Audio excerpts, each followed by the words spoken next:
So మనం ఇప్పుడు మాట్లాడబోయేది మనకి తెలుసు 2025 వచ్చేసాయి, కొత్త సంవత్సరం.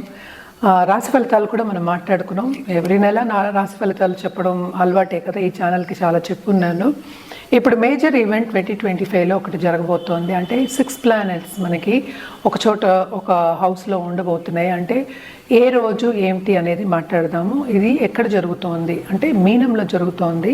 అది March 30th జరుగుతోంది. ఏమేమి ప్లానెట్స్ ఉన్నాయి అనేది కూడా చూద్దాము. అంటే శని మనకి తెలుసు March 29th మూవ్ అవుతున్నారు. అలాగే ఏంటంటే ఇప్పుడు మార్చ్ 2025 నేను మాట్లాడేది. జూపిటర్ ఏమో ఇంకా మార్చ్లో మనకి వృషభంలోనే ఉన్నారు. అండ్ మార్స్ అంటే ఏంటి, కుజుడు ఏంటంటే మనకి తెలుసు స్తంభించిపోయి ఉన్నారు. And also Mithunam and also మనకి ఏంటంటే మన కర్కాటకానికి అంటే నీచపడి కూడా ఉన్నారనమాట, పైకి కిందకి వెళ్తూ ఉన్నారు.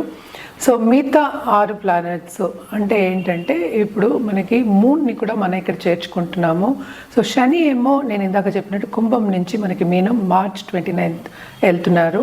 అలాగే ఏంటంటే సన్ ఏంటంటే March 13th 14thలో మనకి మీనానికి వెళ్తున్నారు అనమాట. అలాగే రాహు మనకి తెలుసు మీనంలోనే ఉన్నారు. అలాగే ఏంటంటే మూన్ కూడా ఈరోజు అందులోనే ఉండబోతున్నారు అనమాట.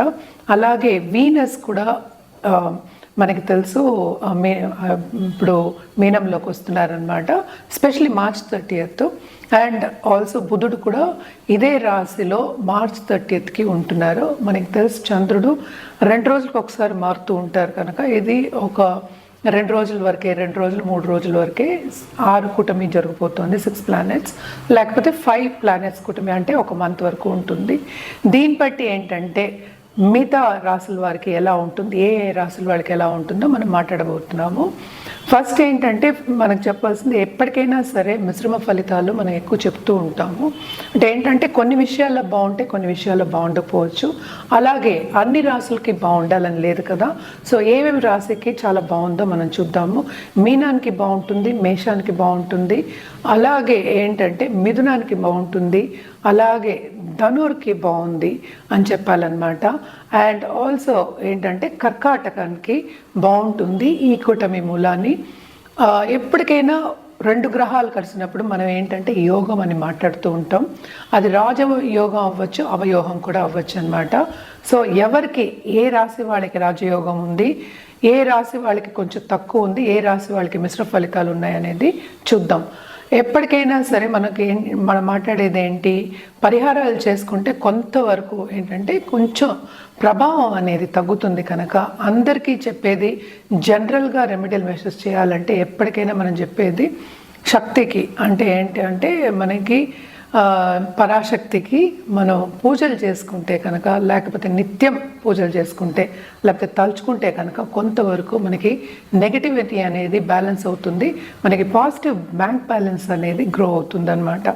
సో పాజిటివ్ బ్యాంక్ బ్యాలెన్స్ ఉంది అనుకుంటే, అంటే థాట్సే కదా, మనం మంత్రాలు చేసినా మనం పూజలు చేసినా ఏదైనా మన ఏంటి సంకల్పంతోనే చేస్తూ ఉంటాం కనుక తప్పక పాజిటివిటీ పెరిగితే కనుక లైఫ్లో ఎప్పటికైనా ఏంటి పాజిటివ్ దశ అనేది కనిపిస్తుంది. అలాగే మంచి ఉన్నత వ్యక్తులతో సత్సంబంధాలు ఏర్పడి మీకు కెరియర్ కానీ లేకపోతే లైఫ్ కానీ బాగుంటుంది. ఎందుకంటే ఏదైనా సరే ఇంటర్పర్సనలే కదా.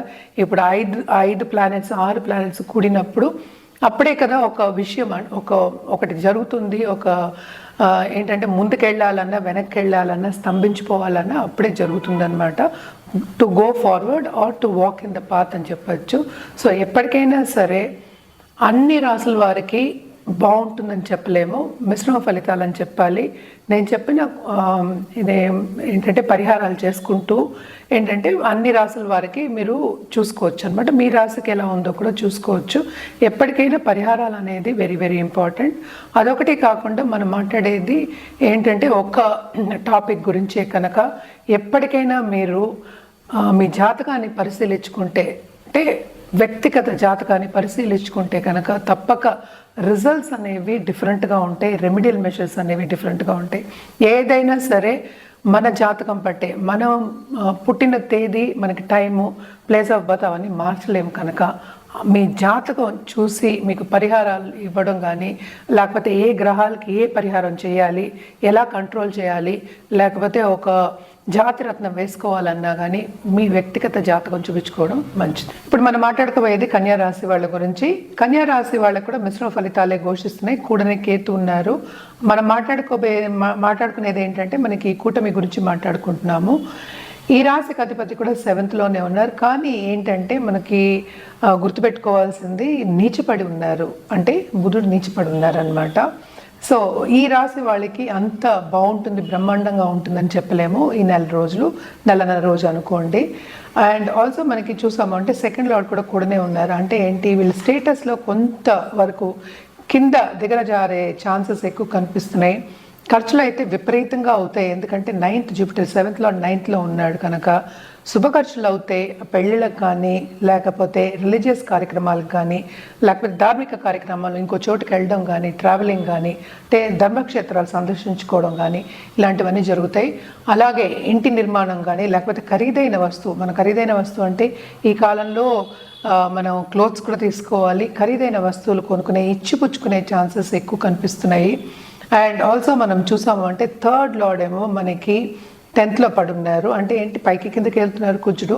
సో కొంతవరకు ఏంటంటే వీళ్ళకి మిశ్రమ ఫలితాలే మనం చెప్పుకుంటున్నాము. కెరియర్లో కూడా కొంచెం ఆటంకాలు వచ్చే ఛాన్సెస్ ఎక్కువ ఉన్నాయి. అలాగే బిజినెస్ పీపుల్కి ఏంటంటే సడన్గా డబ్బు పోయే ఛాన్సెస్ ఎక్కువ కనిపిస్తున్నాయి అన్నమాట. అండ్ పార్ట్నర్షిప్ బిజినెస్లో ఉన్న వాళ్ళందరికీ కొంతవరకు కాంపిటీటర్స్ బాగా పైకి వచ్చేస్తారు. మనం పైకి రాలేమో అన్న ఒక చిన్న అసంతృప్తి అనేది మిగులుతుందన్నమాట.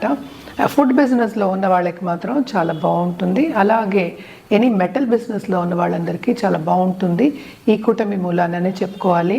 అండ్ ఆల్సో ఇంట్లోంచి ఏదైనా స్టార్ట్ చేయాలి అనుకున్న వాళ్ళందరికీ ఇది మంచి తరుణం అవుతుంది. ఎందుకంటే ప్లానింగ్ టైం అని మనం షార్ట్ టర్మే మాట్లాడుకుంటున్నాం. ఎందుకంటే 6 ప్లానెట్స్ కూడింది March 30th తర్వాత. అంటే మూన్ కూడా ఏంటంటే మనకి మేషానికి వెళ్ళిపోతున్నారన్నమాట ఒక రోజులో.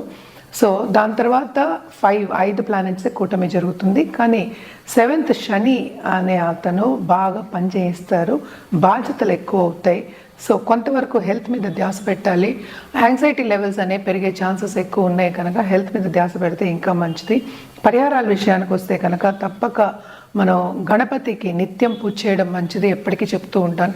కేతు కూడానే ఉన్నారు కనుక మేలో మళ్ళీ మూవ్ అయిపోతున్నారు మనకి సింహానికి. కానీ కూడాను ఈ కూటమి మూలాన్ని కొన్ని ఇబ్బందులు, శారీరక ఇబ్బందులు, అలాగే మెంటల్ ప్రెషర్స్, యాంగ్జైటీస్ ఉండే ఛాన్సెస్ ఉన్నాయి, ఎస్పెషలీ వీళ్ళ కన్యా రాశి వాళ్ళకి. సో ఇవన్నీ ఉన్నాయి కనుక పరిహారాల విషయానికి వస్తే గణపతి పూజ నిత్యం చేయాలి, ఎందుకంటే అడ్డంగాలు రాకుండా చేయవలసిందే. అండ్ ఆల్సో మనం ఎప్పటికైనా చెప్పేది ఏంటంటే శని కాళ్ళు పట్టుకోవాలన్నమాట. సో శని కాళ్ళు పట్టుకోవాలంటే ఏమి అడ్డంగాలు రాకుండా ఉండాలంటే ఇవి 2 మోస్ట్ ఇంపార్టెంట్. ఎందుకంటే ఫైనాన్షియల్ సిచ్యువేషన్ దాని మీదే ఆధారపడి ఉంది, బిజినెస్ కూడా దాని మీదే ఆధారపడి ఉంది కనుక తప్పక శని కాళ్ళు పట్టుకోవడం మంచిది. అంటే ఏం చేయాలి అంటే తప్పక శనిదానం చేయడం, శనివారం నల్ల నువ్వులు, ఒక నల్ల మేకు, నల్ల గొడుగు. అండ్ ఆల్సో ఏంటంటే ఈ కాలం చలికాలం కనుక తప్పక ఒక రగ్ ఇవ్వడం కానీ, లేకపోతే చెప్పులు ఇవ్వడం కానీ, వృద్ధులకు ఇవ్వడం ఇంకా మంచిది. ఎవరికైనా ఇవ్వచ్చు మీరు. తప్పక ఇవన్నీ చేసుకుంటే ఇంకా బాగుంటుంది.